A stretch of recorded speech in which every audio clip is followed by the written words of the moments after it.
하나님의 말씀은 고린도전서 2장 1절에서 5절까지 누가 욕해도 화내지 않기, 누가 욕해도 화내지 않기 라는 제목으로 하나님 말씀 나누겠습니다.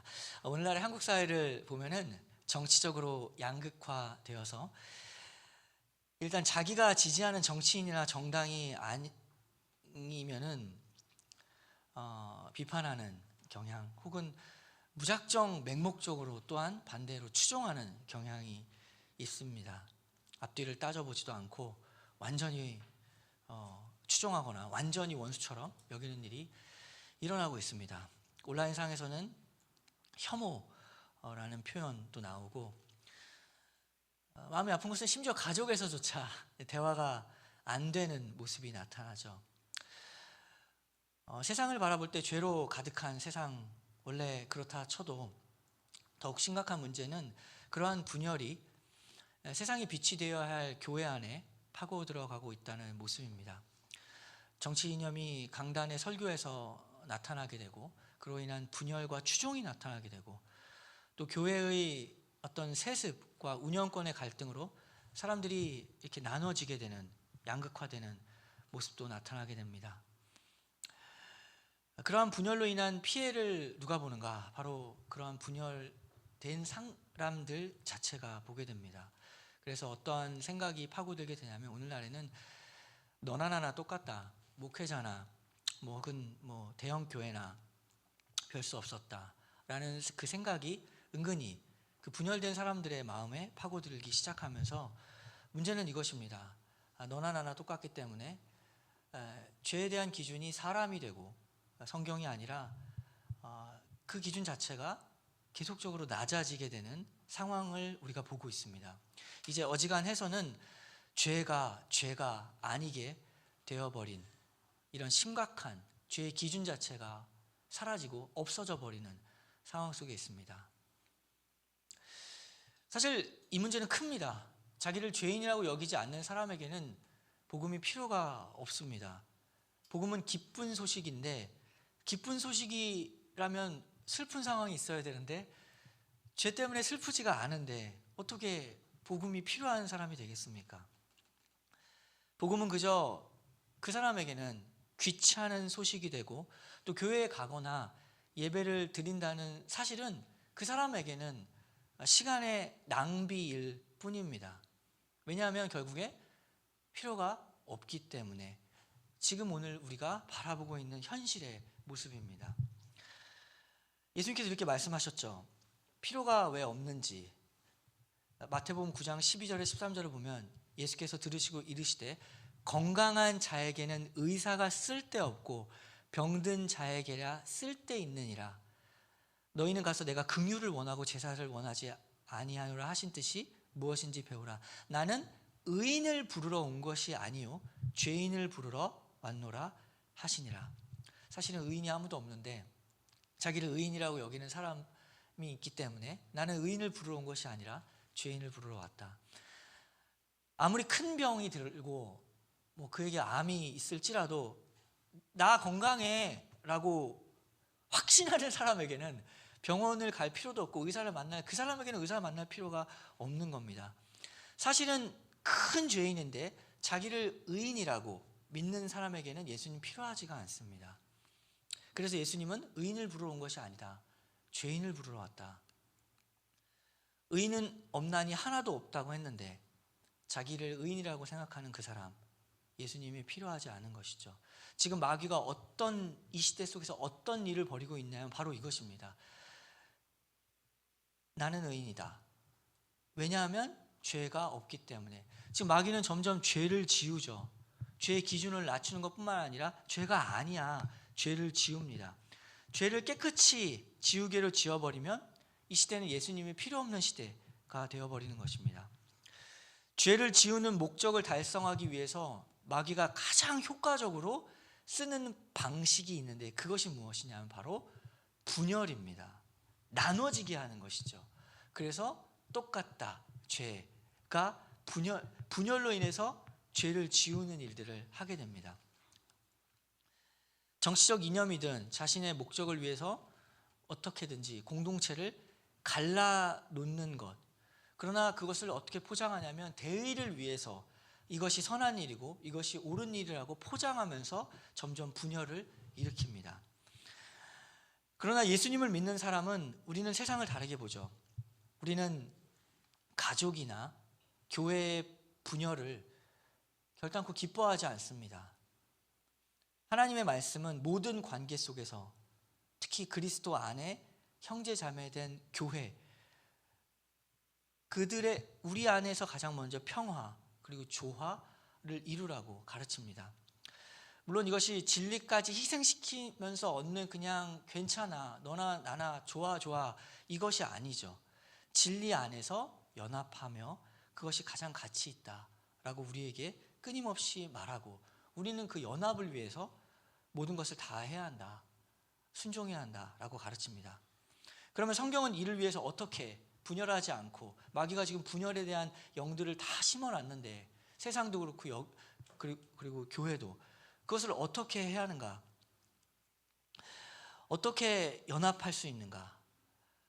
오늘 본문이 되는 고린도 교회죠. 고린도 교회를 보면은 그냥 분열의 끝판왕입니다. 얼마나 이렇게 분열할 수가 있을까. 그 분열된 교회였죠. 파벌이 나뉘고 뭐 바울파라든지 개바파라든지 또 자기는 또 옳다고 예수 그리스도파다, 이렇게 분열이 되고 파벌이 나뉘고 서로 다투고, 심지어 성도들끼리도 법정에서 누가 틀렸니 잘못했니 교회 안에서 해결되는 게 아니라 그걸 가지고 법정에서 이제 고발하기 시작한 겁니다. 이러한 일들 속에서 바울이 어떤 말을 하냐면 바로 고린도전서 2장 2절을 선포하는 거죠. 2장 2절, 오늘 읽은 본문을 보면 내가 너희 중에서 예수 그리스도와 그가 십자가에 못 박히신 것 외에는 아무것도 알지 아니하기로 작정하였습니다. 이 말씀은 모든 찢겨진 관계를 해결하는, 연합하게 하는 유일한 마스터키처럼 여겨지는 말씀입니다. 오늘 우리는 이 말씀을 통해서 분열이라는 것이 공동체뿐만 아니라 나의 인간관계도 있습니다. 찢겨져 버린 인간관계, 자꾸만 싸우게 하는 것, 그것을 무너뜨리는 원인이 무엇인지, 또 더 나아가서 교회를 분열시키는 것이 무엇인지, 그리고 어떻게 십자가를 바라봄으로써 그 공동체 안에 평안이 있고 바로 내 안에 평안이 찾아오는가, 그래서 하나님의 나라가 이루어져 가는가를 오늘 보는 것입니다. 사도 바울은 이 고린도 교회가 얼마 동안 있었냐면 사도행전 18장을 보면 1년 6개월 동안 머물면서 복음을 전하고 이 고린도 교회를 세웠습니다. 그는 고린도 성도들을 향해서 자기가 처음에 복음을 어떻게 전했는가, 그 처음 전했을 때의 모습을 다시 한번 얘기를 해주죠. 1절을 보면 형제들아 내가 너희에게 나아가 하나님의 증거를 전할 때에 말과 지혜의 아름다운 것으로 하지 아니하였다 뿐만 아니죠. 뭘 하지 않았다. 4절 보면 내 말과 내 전도함이 설득력 있는 지혜의 말로 하지 아니하고 다만 성령의 나타나심과 능력으로 했다.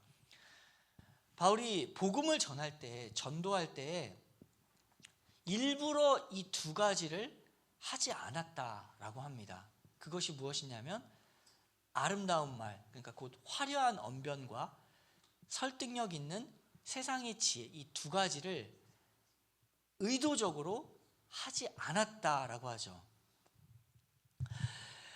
왜냐하면 그 고린도 교회 그 당시에서 보면 말을 잘하는 거, 화려한 언변은 엄청난 그 가치를 가졌습니다. 다른 사람들 앞에서 자기의 생각을 표현하는 거. 근데 그게 그 멋진 그런 화려한 제스처들, 그러니까 그 내용이 어떻든지 간에 그 사람이 멋져버리면은 그냥 존경을 받은 것이죠. 본질보다도 스타일이 먼저였습니다. 화려한 것들. 또한 그들이 사랑했던 지혜는 우리가 지금 생각하는 성경이 말하는 지혜가 아니고 철학이었죠. 철학을 보면은 필로소피라고 하죠. 필로가 사랑한다, 소피아가 지혜잖아요. 거기서 말하는 지혜는 철학입니다. 철학은 사람을 높이는 것이고 내가 똑똑하다는 겁니다. 결국에 파악했다. 소크라테스 내가 파악했다. 진리를 알았다. 이데아를 알았다. 내가 파악했다. 철학은 사람을 높이지 결코 하나님을 높이지 않습니다. 어떤 철학도 하나님을 높이지 않고 사람을 높이는 거죠. 결국 사람 듣기에 좋은 말이 철학입니다. 바울은 이 두 가지를 철저하게 거부했습니다. 왜일까요? 그 두 가지가 화려한 언변과 철학이 예수 그리스도의 십자가로부터 사람들의 시선을 빼앗기 때문에, 그것이 복음의 방해물이 되기 때문에 이 두 가지를 일부러 하지 않았습니다. 세상의 지혜는 사람이 죄인이라는 사실, 그래서 하나님의 심판을 피할 수 없다라는 이 사실을 거절하게 됩니다. 이 모든 복음의 방해물들이 결국에는 무엇으로 수렴되냐면, 그것은 사람을 높이고 사람의 교만이 중심이 있습니다. 복음의 방해물이 되는 것에는 결국 사람이 교만하기 때문에 그렇습니다. 교만은 나를 중심에 두는 것이죠. 그리고 하나님을 밀어내는 것이 교만입니다. 나를 중심에 두고 하나님을 밀어내는 것. 그러니까 내가 중심에 있으니까 하나님도 밀어내고 사람도 비교하기 시작하는 거죠. 판단하기 시작하는 거죠. 이것은 우리의 일상 속에 많이 있습니다.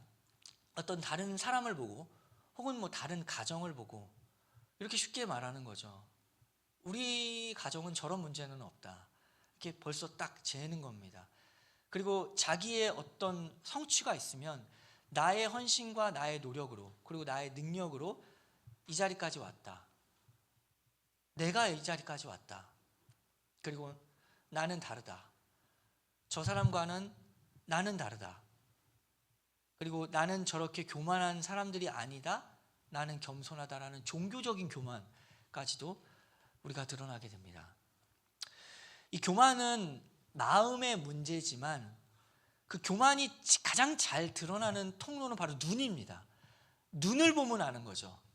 잠언 21장 4절을 보면 이렇게 교만과 눈을 연결하는데, 눈이 높은 것과 마음이 교만한 것과 악인이 형통한 것은 다 죄니라.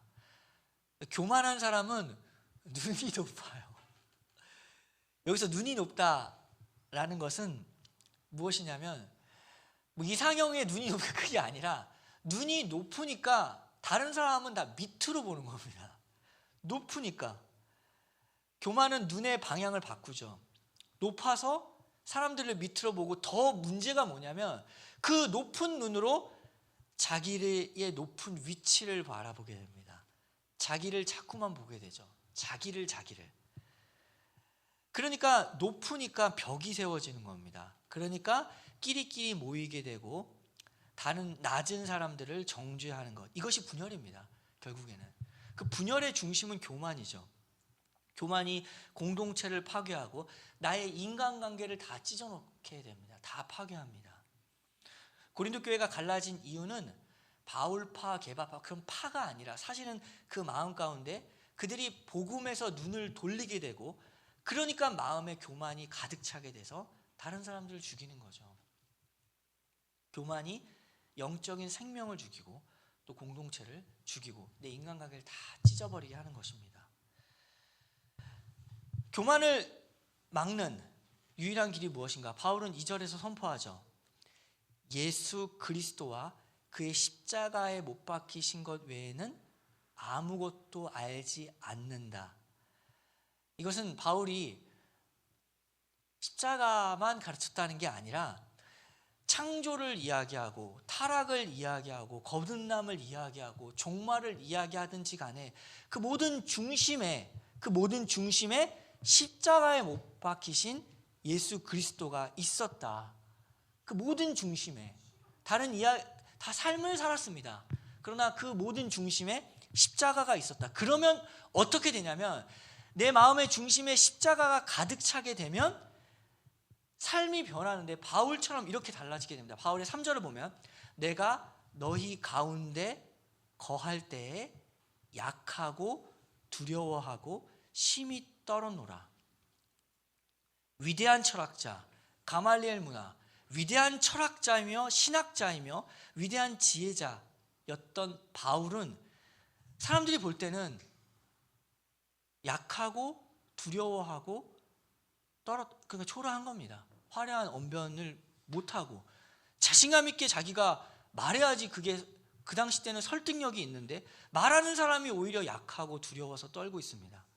왜냐하면 하나님 앞에 그 복음 앞에 자기를 보면 자기의 죄를 알게 되고 자신의 연약함을 알게 되고 애통하는 사람이었기 때문에 그렇습니다. 애통하는 사람이었습니다. 그가 전하는 복음이 십자가였는데 그 십자가 앞에 애통하는 사람이 바로 바울이었죠.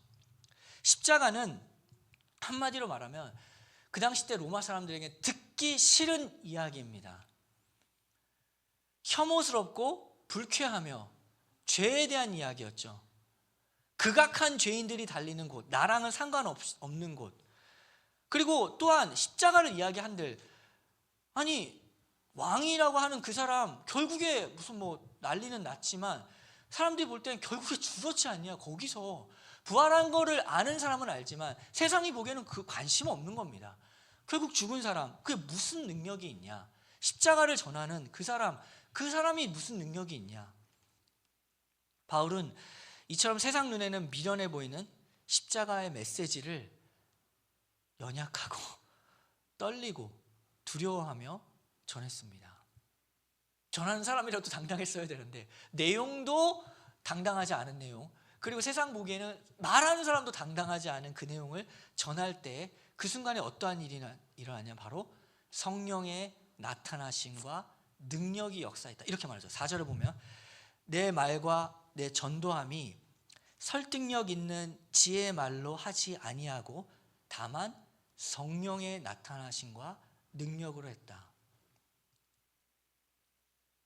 유대인에게는 거리끼는 것이요 이방인에게는 미련한 그 십자가의 메시지, 그것을 듣고 구원받는 역사가 일어났습니다. 이것은 결코 바울의 언변이 아니었죠. 성령님의 나타나심, 성령님이 일하셨다. 죽어있는 영혼들을 깨웠다. 그래서 그 능력, 구원의 능력, 생명의 능력을 보게 하셨다.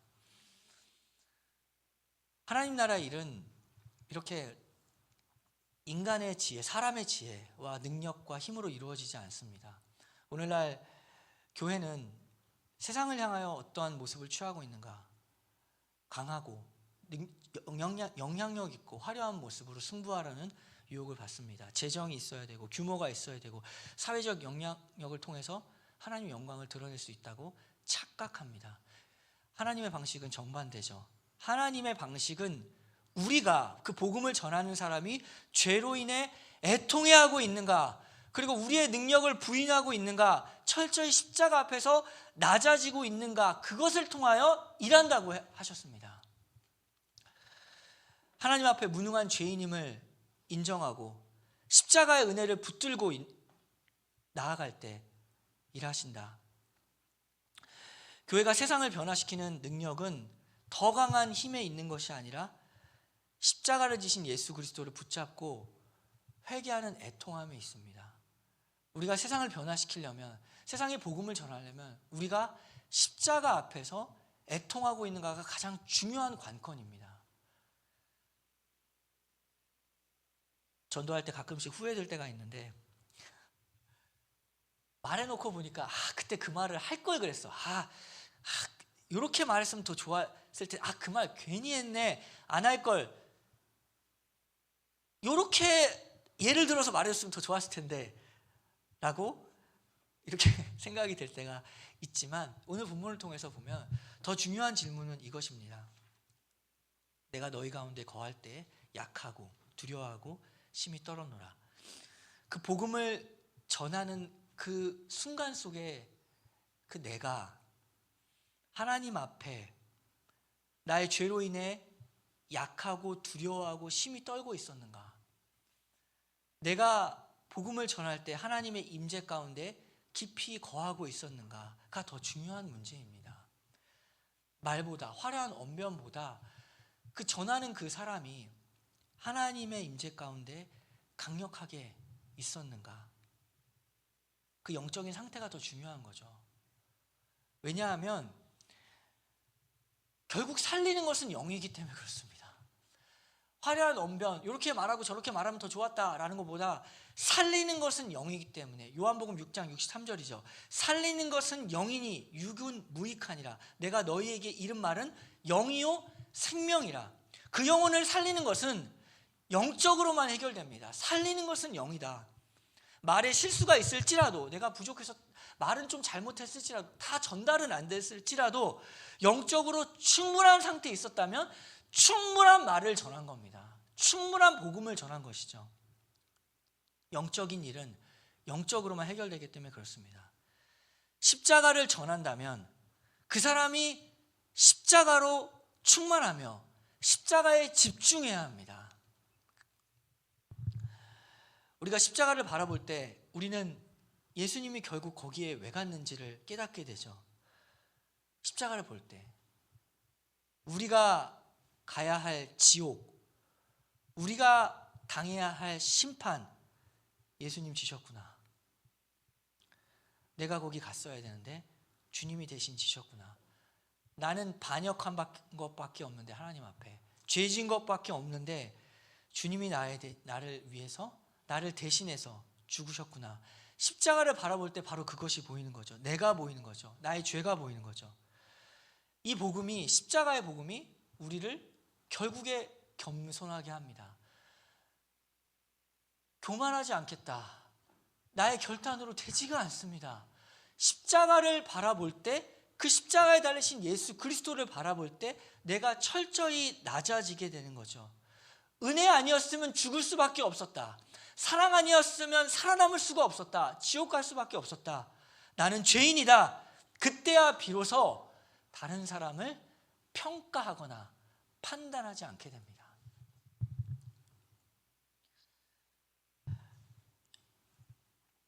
위대한 설교자였던 찰스 스펄전이 이렇게 말했죠. 늘 힘이 되는 말인데 잘 기억해 두십시오. 찰스 스펄전이 했던 말을 그대로 옮겨보겠습니다. 만일 누군가 당신에 대해 나쁘게 생각하더라도 그에게 화를 내지 마십시오. 왜냐하면 당신은 그 사람이 생각하고 말한 것보다 훨씬 더 나쁜 사람이기 때문에 그렇습니다. 화낼 필요 없습니다. 누가 나를 욕해도 그 사람이 욕한 것보다 나는 사실 더 나쁜 사람입니다. 그리고 더 못된 사람이고, 더 미움이 가득한 사람이고, 더 교묘한 사람이며 더 교활한 사람이죠. 누군가 나를 욕하더라도 화낼 것이 없다. 이것이 십자가를 따르는 실제적인 겸손입니다. 바울이 얘기했죠. 죄인 중에 괴수다, 그 말입니다. 그렇기 때문에 미워하지 않게 되고 판단하지 않게 됩니다. 내가 결단해서 겸손하자, 그 방식으로는 해결이 안 됩니다. 어차피 그것도 나니까. 십자가가 있어야지, 예수님이 있어야지 이 문제가 해결되는 것이죠. 그래야 겸손해지는 것이죠. 거기서부터 연합이 시작됩니다. 나의 의로움을 주장하지 않기 때문에 누군가 나를 지적하더라도 복수하지 않습니다. 남을 낮게 여기는 마음, 나보다 낮게 여기는 마음이 거기서 시작되는 거죠. 우리의 시선이 예수님, 내가 높다고 생각하는 것보다 더 높으신 그 예수 그리스도를 바라볼 때에 교만이 사라지게 됩니다. 더 높으신 예수 그리스도, 거기서 하나가 되죠. 남편과 아내가 싸우다가 진정으로 하나가 되는 길, 가족이 화목해지는 길, 이 모두가 다 예수 그리스도, 더 높으신 예수 그리스도를 바라볼 때 가능합니다. 그렇기 때문에 우리는 가족을 전도하는 것이고 또 복음을 가족을 위해서 기도하는 것입니다. 우리가 다 같이 예수님을 바라보기 위해서 기도하는 것이며 전도하는 것이죠. 그래서 급한 것이죠. 빨리 예수님 바라볼 수 있도록 모두가 다 하나가 되어서 예수님 바라보게. 오늘날 전쟁이 심각합니다. 그 배후를 바라보면 결국에 힘 대결입니다. 센 거, 지배하는 거. 세상 나라는 지배하고 억압하고 편가르고 힘의 논리로 통치합니다. 자본주의 역시 마찬가지죠. 힘 있는 자, 그렇기 때문에 노동자를 억압합니다. 다 힘으로 해결합니다. 정치적인 거, 빈부의 격차. 그래서 힘이 있으면 굴복하게 하고 힘이 없으면 정죄하고 비판합니다. 그래서 서로를 혐오하게 하는 세상이죠. 교회 역시 이 분열의 영이, 분열의 흐름이 그대로 들어오게 되고, 교회뿐만 아니라 나의 삶 역시도 비판하며 정죄하며 고집으로 일어나가는 이 영향을 다 받고 있습니다. 그러나 하나님의 나라를 보면 십자가의 피로 세워진 나라, 유대인이나 헬라인이나 종이나 자유자나 남자나 여자나 하나가 되는 곳, 그것이 무엇으로 이루어졌는가? 십자가에 못 박히신 예수 그리스도 바라볼 때 이루어졌습니다.